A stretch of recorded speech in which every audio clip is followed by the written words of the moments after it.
지금은 바닥이 아닌 건가요? 예, 그렇죠. 그렇게 네. 봤을 때에 지금은 바닥은 아니고요. 어. 지금 나오고 있는 하락이 좀 주춤해지는 것 같다. 이런 것들은 도대체 왜 나오는 거냐. 이거는 우선 보게 되면요. 올해 초, 작년 말 이때에 한국부동산원 그 데이터 기준으로 해서 한 주에 0.8%씩 가격이 떨어졌습니다. 이거는 유지가 될 수 있는 게 아니에요. 왜냐하면 한 주에 0.8% 떨어지면요. 한 달이면 4, 8은 30이 3.2%씩 떨어지는 거예요. 1년이면 얼마입니까?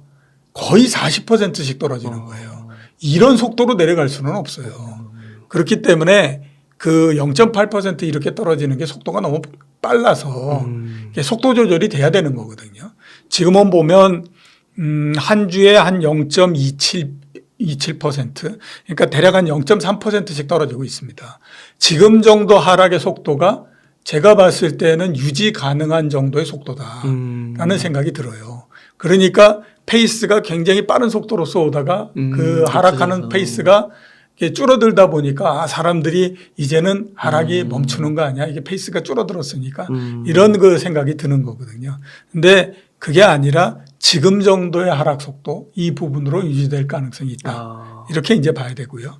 그 아까 말씀하실 때 주당 한 0.3씩 떨어진다고 하셨잖아요. 예.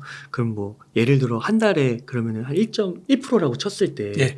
1년이면은 12%. 예. 산술적으로 계산했을 때. 예. 예. 그러면은 지금부터 한 그 정도는 더 떨어져야 된다고 이렇게 좀 단순하게 생각해도 되는 걸까요? 예, 그런 정도 더 내려갈 수 있죠. 정점에서, 그러니까 네. 꼭지에서 40% 정도 하락해야 아마 끝이 날 겁니다라고 말씀을 드렸었거든요.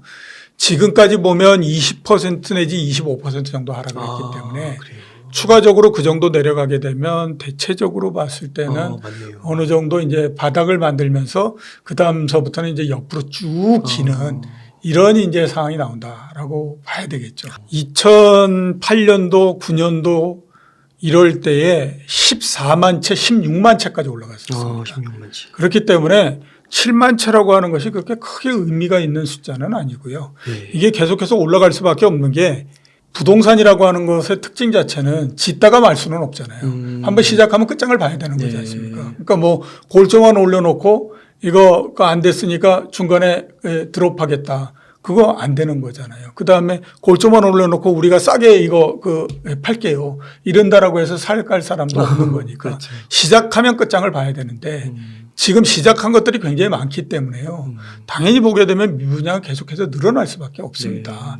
그리고 그게 늘어나는 것이 당연하다라고 봐야 되거든요. 대부분 한번 생각을 해보세요. 언제 집을 많이 지을까? 건설회사들 같은 경우에도 이런저런 고민을 많이 하지만 부동산 기회가 굉장히 좋아지게 되면 그 다음서부터는 어디든지 분양만 하면 팔린다라는 생각을 하잖아요.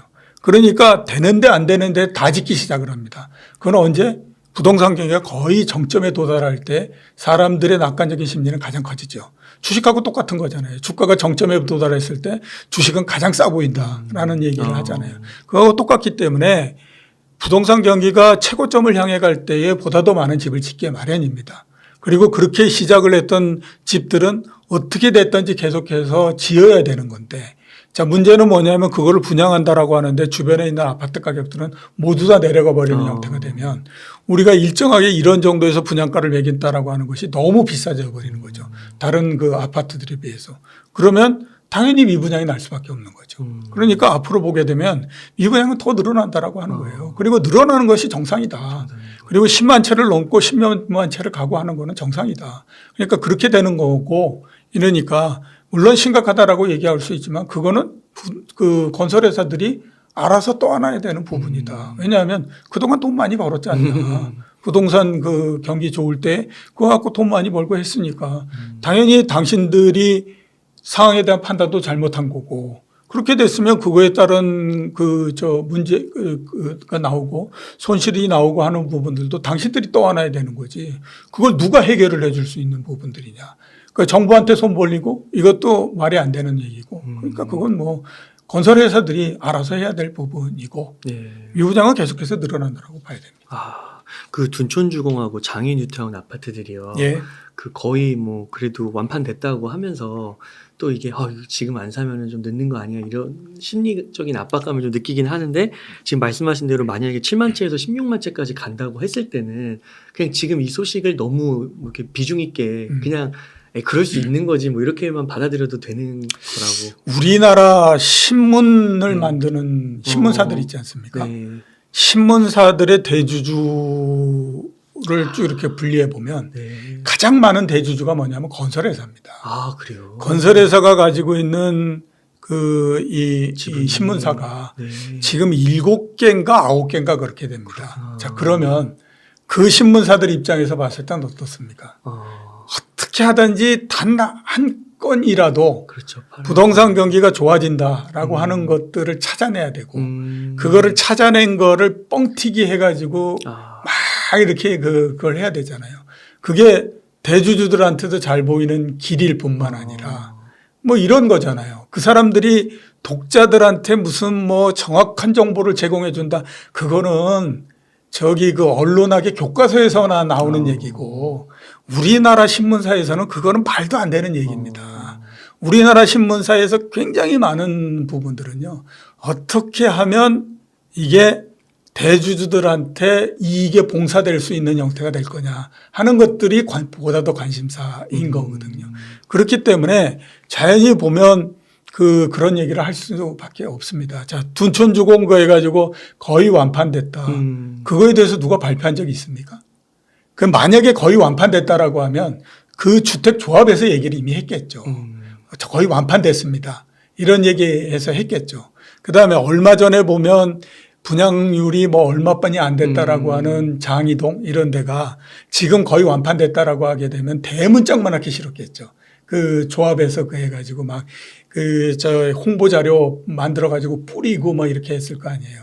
그렇게 되면 그렇게 그래서 완판되고 했던 거에 대해서 프리미엄 붙어가지고 올라가고 네. 그러니까 얼마나 좋습니까? 그 얘기는 뭐냐면 만만치 않다라고 하는 거예요, 지금.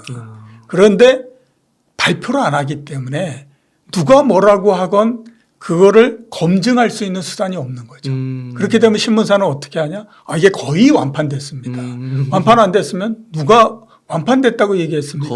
거의 완판됐다고 얘기했지. 이렇게 이제 되는 거죠. 그거에 잘못 속게 되면 그다음에 그거에 속은 사람이 굉장히 어려워지는 형태가 됩니다. 그게 가장 대표적으로 나왔던 것이 뭐냐면 영끌이었던 거죠.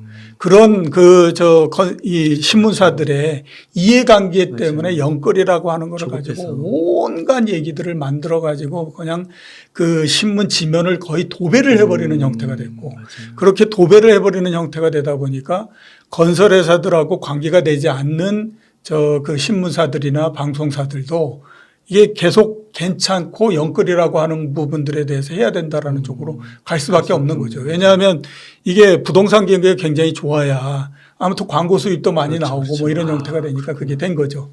그런데 그거 믿고 그거에 속아서 사고했었던 지금 사람들은 거의 죽어나는 형태가 되잖아요. 여러분 그거에 대해서 언론사 책임져 주지 않습니다. 우리나라 언론사가 그거에 대해서 책임을 져줄 정도로 뭐 이렇게 좋고 그다음에 뭐 선량한 집단이 아니거든요. 그러니까 그런 거를 같이 생각을 하셔야 돼요. 그러면 답은 나오지 않나라는 생각이 듭니다. 그러면요, 센터장님 이렇게 미분양 수치가 16만 채까지 만약에 이렇게 올라간다고 가정을 하면 저희 부동산 PF 부실요 이게 다시 막 좀 부각될 수 있지 않을까요? 제가 봤을 때는 지금은 부동산 PF 문제에 본 라운드가 시작됐다라고 봐야 되죠. 네. 그러니까 그 작년도 9월이었죠. 그 레고랜드. 레고랜드로 했던 거 그건 이제 오픈 게임입니다. 그 오픈 게임이 끝나고 오픈 게임. 이제서부터 본 게임이 시작됐다라고 봐야 되거든요.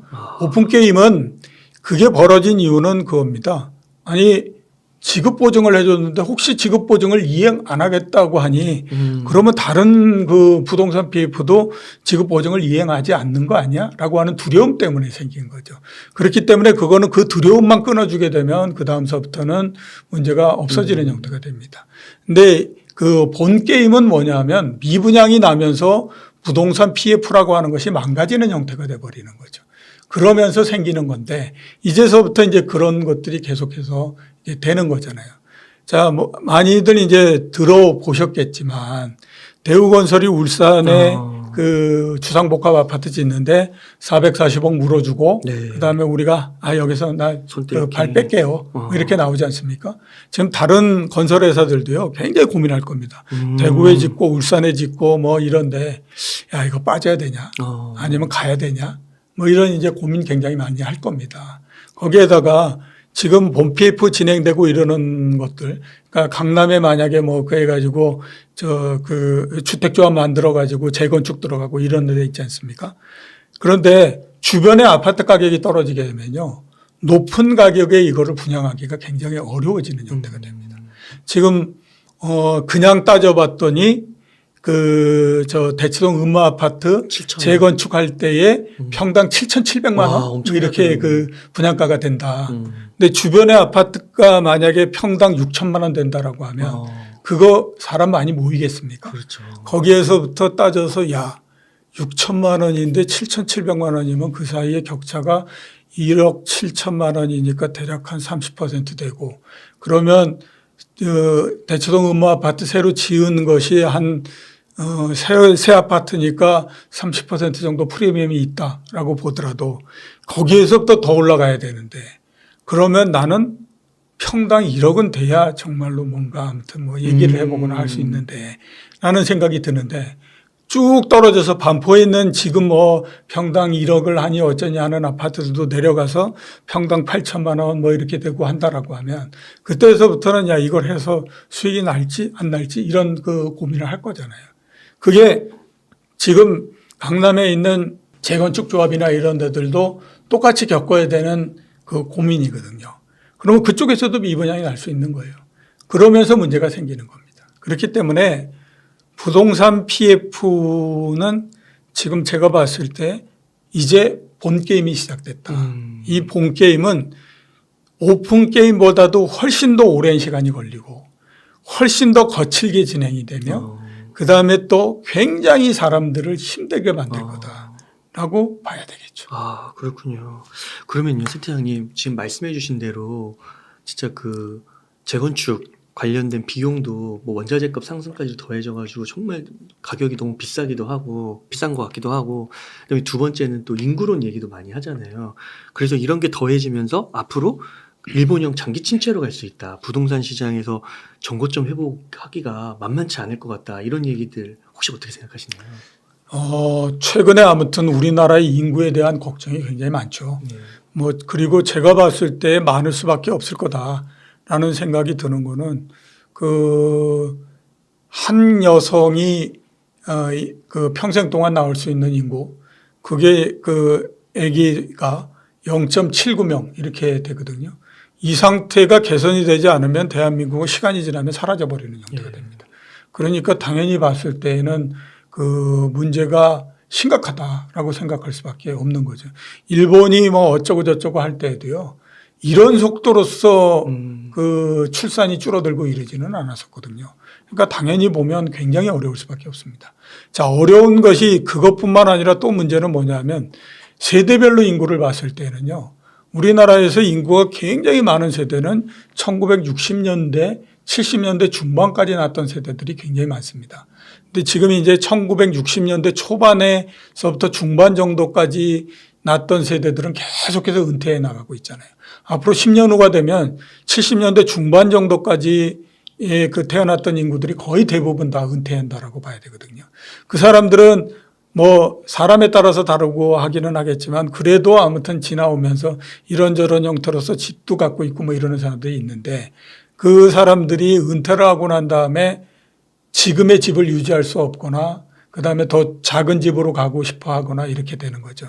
옛날 같은 경우에는 인구가 그해가지고 그 사람들이 작은 집으로 가면 그 새로운 세대들이 큰 집을 사서 또다시 바꿔주고 이런 형태가 됐는데 이제는 그게 안 되니까.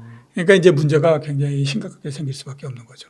그런 측면에서 봤을 때 2021년도에 우리나라의 부동산 가격이 영원한 꼭지일 거냐.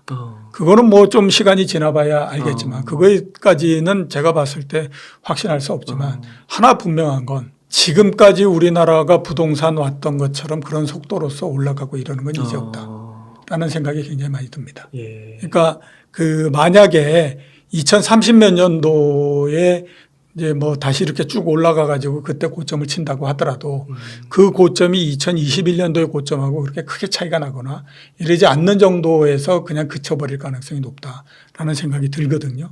그렇기 때문에 이런 부분들은 상당히 좀 심각한 문제 이렇게 될 수밖에 없을 거다라는 생각이 굉장히 많이 듭니다. 아, 네.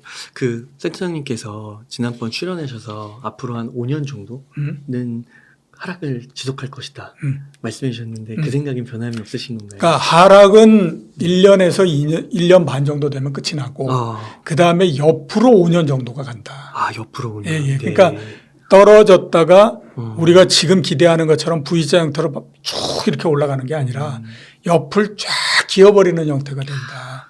이렇게 이제 보고 있는데요. 제가 봤을 땐 그런 거가 나타날 거다라는 생각이 듭니다. 떨어져서 이렇게 바닥을 만드는 건 우리의 소득이 우리 평균적인 소득을 가지고 봤을 때 이런 정도가 되면 이제 뭐 부동산 한 번 정도 더 내려가거나 이렇게 살 수도 있겠죠. 이런 정도 수준이 되는 거거든요.